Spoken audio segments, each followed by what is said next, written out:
Good evening students.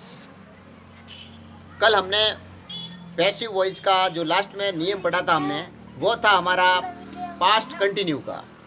कल हमने past continue का जो रूल पढ़ा था उसमें हमने ये पढ़ा कि अगर एक्टिव का वाक्य पास्ट कंटिन्यू का हो तो उसको पैसिव बनाते समय भी किस में चेंज करना है, पास्ट कंटिन्यू में चेंज करना है। आज हम उसके बाद वाला जो रूल आता है वो पढ़ेंगे, जो है आपके पास्ट परफेक्ट का, जिसको हम चेंज करेंगे पास्ट परफेक्ट कंटिन्यू में। यानी क्वेश्चन के अंदर हमें हैड प्लस वर्ब की थर्ड फॉर्म दी हुई मिलेगी, जिसको हमें चेंज करना है हैड बीन प्लस वर्ब की थर्ड फॉर्म में। तो आइए शुरू करते हैं आज का हमारा रूल। तो ये तो है आपका एक्टिव, और इधर लिख रहा हूं मैं पैसिव।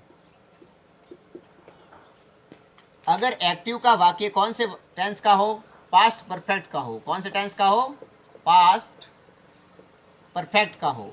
अगर एक्टिव का वाक्य पास्ट परफेक्ट का हो तो पैसिव बनाते समय उसको पास्ट परफेक्ट कंटिन्यू में चेंज करना है। यानी एक्टिव का वाक्य पास्ट परफेक्ट का हो तो आंसर लिखते समय उसको पास्ट परफेक्ट कंटिन्यूज में आपको क्या करना है, चेंज करना है। पर्सन में ये चीज हो तो आपको आंसर में ये लिखना है, पास्ट परफेक्ट को पास्ट परफेक्ट कंटिन्यू में चेंज करना है। यानी आपको यहाँ पे कैसे पता चलेगा कि वाक्य पास्ट परफेक्ट का है, तो आपको लिखा मिलेगा हैड प्लस वर्ब की कौन सी फॉर्म, थर्ड फॉर्म। यानी आपको क्वेश्चन के अंदर हैड प्लस वर्ब की थर्ड फॉर्म दिख जाए तो आंसर लिखते समय उसको चेंज करना है हैड बीन प्लस वर्ब की थर्ड फॉर्म में। यानी हैड को हैड बीन प्लस वर्ब की कौन सी फॉर्म में, थर्ड फॉर्म में आपको चेंज करना है। यानी हमारा जो रूल है कि अगर एक्टिव का वाक्य पास्ट परफेक्ट का हो तो पैसिव बनाते समय उसको पास्ट परफेक्ट कंटिन्यू में क्या करना है, चेंज करना है। यानी क्वेश्चन के अंदर हमें हैड प्लस वर्ब की थर्ड फॉर्म दी हुई मिलेगी, जिसको हमें चेंज करना है हैड बीन प्लस वर्ब की थर्ड फॉर्म में। तो देखिए इसका एग्जांपल, जैसे I had solved the puzzle. I had solved the puzzle, ये आपके सामने एक क्वेश्चन लिखा हुआ है। तो यहाँ पे ये आई आपका क्या हो गया, सब्जेक्ट हो गया, और ये हेड क्या है, हेल्पिंग वर्ब। कौन से टेंस की हेल्पिंग वर्ब है, तो ये आपके पास्ट परफेक्ट टेंस की है। एक्टिव का वाक्य पास्ट परफेक्ट टेंस का हो गया। उसके बाद ये वर्ब की कौन सी फॉर्म दी हुई है, ये आपको वर्ब की कौन सी फॉर्म दी हुई है, थर्ड फॉर्म दी हुई है। और वर्ब के बाद हमेशा क्या होता है, ऑब्जेक्ट होता है। तो एक पैसिव बनाने की सारी चीजें हमारे पास में अवेलेबल है। पहला रूल हमारा कहता है कि पैसिव बनाते समय ऑब्जेक्ट को सबसे कहाँ ले आओ, आगे ले आओ। तो सबसे पहले आपको लिखना है द पजल, द पजल। अब दूसरे नंबर पे आता है टेंस बदलकर हेल्पिंग वर्ब लगाओ। तो अब यहाँ पे आपको पता होना चाहिए कि हैड है यहाँ पे, और हैड है आपके पास्ट परफेक्ट का। तो पास्ट परफेक्ट को हम चेंज करते हैं पास्ट परफेक्ट कंटिन्यू में, और पास्ट परफेक्ट कंटिन्यू का मतलब होता है हैड बीन के साथ वर्ब की कौन सी फॉर्म, थर्ड फॉर्म। तो पर्सन में अगर हैड है तो उत्तर के अंदर हैड बीन आना चाहिए। तो ये हमने यहाँ पे लिख दिया हैड बीन। उसके बाद में कौन सी फॉर्म का प्रयोग करना है आपको, हैड के साथ या हैड बीन के साथ, तो यहाँ पे वर्ब की थर्ड फॉर्म का प्रयोग करना है। तो यहाँ पे सॉल्व्ड का भी क्या हो जाएगा, सॉल्व्ड। फिर उसके बाद में ऑब्जेक्ट से पहले किसका प्रयोग करना है, बाई का प्रयोग करना है। तो ये हमने यहाँ पे किसका प्रयोग कर लिया, बाई का। और आई जब उधर जाएगा तो क्या बन जाएगा, मी बन जाएगा। और एग्जाम्पल देखो दूसरा, जैसे she had bought a new car. She had bought a new car. अब यहाँ पे सी क्या है, ये आपका सब्जेक्ट है। हैड क्या है यहाँ पे, तो ये आपकी हेल्पिंग वर्ब है। हेल्पिंग वर्ब के बाद में क्या आता है, मेन वर्ब आती है। तो ये आपकी क्या हो गई, वर्ब।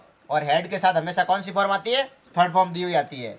और वर्ब के बाद हमेशा क्या होता है, ऑब्जेक्ट होता है। तो पैसिव बनाने की सारी चीजें हमारे पास में अवेलेबल है। रूल नंबर 1 कहता है कि ऑब्जेक्ट को क्या बनाओ, सब्जेक्ट बनाओ। तो अ न्यू कार सबसे कहाँ आ जाएगा, आगे आ जाएगा, अ न्यू कार।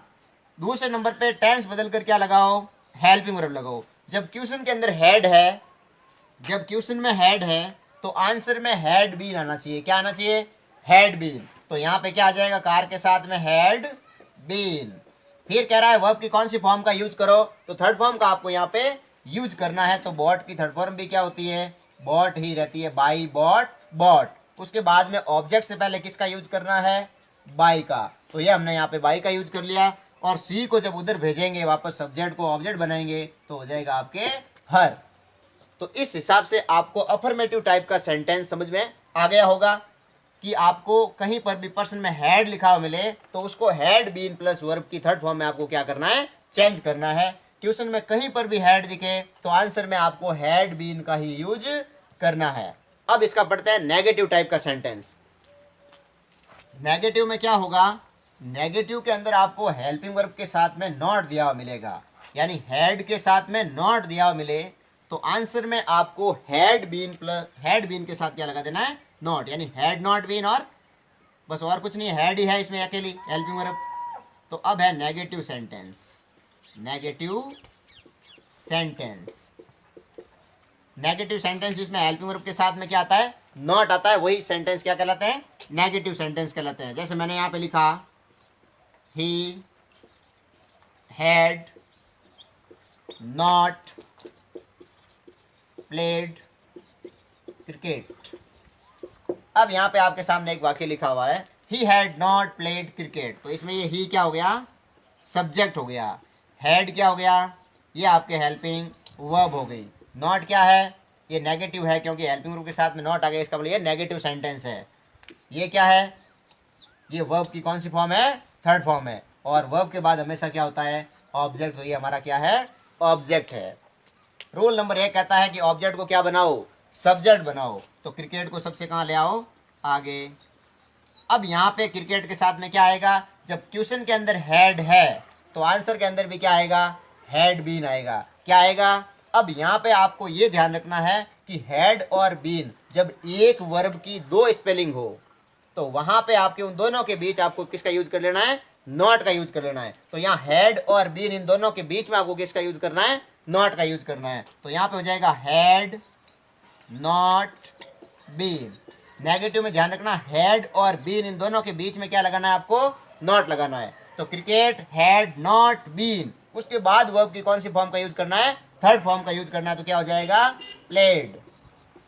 फिर किसका यूज करना है, ऑब्जेक्ट से पहले बाई का यूज करना, तो हमने यहाँ पे किसका यूज कर लिया, बाई का, और ही को उधर भेजेंगे तो क्या हो जाएगा, हिम हो जाएगा। और समझा जरा इसको, जैसे you had not finished the work, you had not finished the work, तो इसमें ये यू क्या हो गया, ये सब्जेक्ट हो गया, ये हैड क्या हो गई, हेल्पिंग वर्ब हो गई, नॉट क्या है, क्योंकि हेल्पिंग वर्ब के साथ नॉट है इसका मतलब ये नेगेटिव सेंटेंस है, और हेल्पिंग वर्ब के बाद में क्या आती है, वर्ब, तो ये वर्ब की कौन सी फॉर्म है, थर्ड फॉर्म है, और ये आपका वर्ब के बाद हमेशा क्या होता है, ऑब्जेक्ट होता है। तो पैसिव बनाने का रूल नंबर 1 ये कहता है कि सबसे पहले ऑब्जेक्ट को क्या बनाओ, सब्जेक्ट बनाओ, तो द वर्क सबसे कहा जाएगा, आगे द वर्क। अब यहाँ पे देखो हैड और नॉट है, और जब हैड आ गया क्वेश्चन में तो हमें ये पता होना चाहिए कि हैड बीन में उसको चेंज करेंगे, लेकिन साथ में ध्यान रहे क्या आया हुआ है, नॉट आया हुआ है, तो हैड और बीन दोनों के बीच में आपको किसका यूज करना है, नॉट का यूज करना है। तो यहाँ पे क्या कर लेंगे हम, हैड तो लिखेंगे ही लिखेंगे, साथ में नॉट, और उधर लगा देंगे बीन। उसके बाद में फिनिश्ड वर्ब की थर्ड फॉर्म है तो वापस इसका यूज कर लो, उसके बाद में ऑब्जेक्ट से पहले बाई का यूज कर लो, और वापस यू को उधर भेजेंगे तो भी क्या रहेगा, यू और यू ही रहता है। तो ये तो हो गया आपके नेगेटिव टाइप का सेंटेंस। अब आपके बोर्ड के पैटर्न में किस हिसाब से क्वेश्चन रखे गए हैं जरा उनको देखें। तो नया पैटर्न है बोर्ड का, उसमें क्या लिखा हुआ मिलेगा आपको, उसमें आपको ऑब्जेक्टिव टाइप के क्वेश्चन दिए हुए मिलेंगे। तो क्या करना है उसमें आपको, तो ये न्यू पैटर्न है आपके, न्यू पैटर्न 2021। इसमें आपको क्वेश्चन कैसे लिखा हुआ मिलेगा, तो देखो पहला क्वेश्चन लिख रहा हूं मैं यहाँ पे, he had washed pots, he had washed pots। अब यहाँ पे देखो क्या लिखा हुआ है, ही लिखा हुआ है। अब इसका आंसर भी आपको साथ में दिया हुआ मिलेगा, और यहाँ पे लिखा है पोर्ट्स, खाली जगह बाय हिम, ये लिखा हुआ है, और नीचे आपको 4 ऑप्शन दिए हुए हैं, 1 2 3 और 4। अब इसमें से आपको ये कोई चूज करना है। यहाँ पे लिख दिया, मान लो had been washing,